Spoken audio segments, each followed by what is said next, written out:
भारतीय प्रौद्योगिकी संस्थान IIT की प्रवेश परीक्षा JEE एडवांस 2025 की वेबसाइट मंगलवार को जारी कर दी गई। अगले साल परीक्षा संचालन की जिम्मेदारी IIT कानपुर को दी गई है।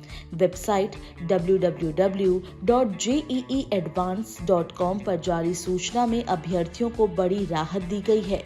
अटेम्प्ट बढ़ाने की वर्षों पुरानी मांग स्वीकार कर ली गई है। अब एक विद्यार्थी 3 वर्ष में 3 बार JEE एडवांस में शामिल हो सकेंगे। अब तक JEE एडवांस में अवसरों की संख्या अधिकतम 2 प्रयास हुआ करती थी। अब हर वर्ष 2 लाख से अधिक विद्यार्थियों को IIT में प्रवेश के लिए एक और प्रयास करने का अवसर मिलेगा।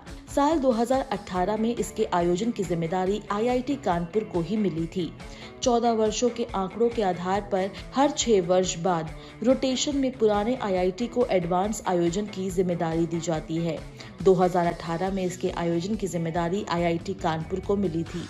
दिल्ली, बॉम्बे, खड़गपुर, कानपुर, मद्रास, रुड़की और गुवाहाटी ने अब तक JEE एडवांस आयोजित करवाई है। JEE मेन की रैंक के आधार पर श्रेष्ठ 2.5 लाख अभ्यर्थियों को एडवांस में शामिल होने का अवसर मिलेगा।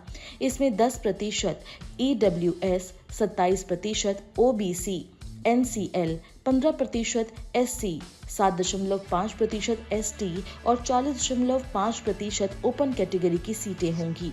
2025 के JEE एडवांस में वर्ष 2023, 2024 और 2025 में कक्षा 12वीं की परीक्षा देने वाले विद्यार्थी शामिल हो सकेंगे। 2022 या इससे पहले 12वीं या इसके समकक्ष परीक्षा उत्तीर्ण करने वाले परीक्षा में शामिल होने योग्य नहीं होंगे। ऐसे विद्यार्थी जिन्होंने पूर्व में IIT में जोसा काउंसलिंग के दौरान प्रवेश ले रखा है, वे JEE एडवांस में शामिल नहीं हो सकेंगे, जबकि JEE मेन क्वालिफाई कर NIT में प्रवेश ले चुके हैं, वो JEE एडवांस दे सकेंगे। JEE एडवांस 26 मई या 2 जून 2025 को संभावित है। इस वर्ष JEE एडवांस के लिए आयु सीमा भी तय की गई है। ऐसे विद्यार्थी जिनका जन्म 1 अक्टूबर 2000 के बाद का है, वो आवेदन कर परीक्षा में शामिल हो सकेंगे। SC, ST, PWD अभ्यर्थियों को आयु सीमा में 5 वर्ष की रियायत दी गई है। इस श्रेणी के विद्यार्थी 1 अक्टूबर 1995 के बाद जन्म लिए हैं तो आवेदन कर परीक्षा में शामिल हो सकेंगे।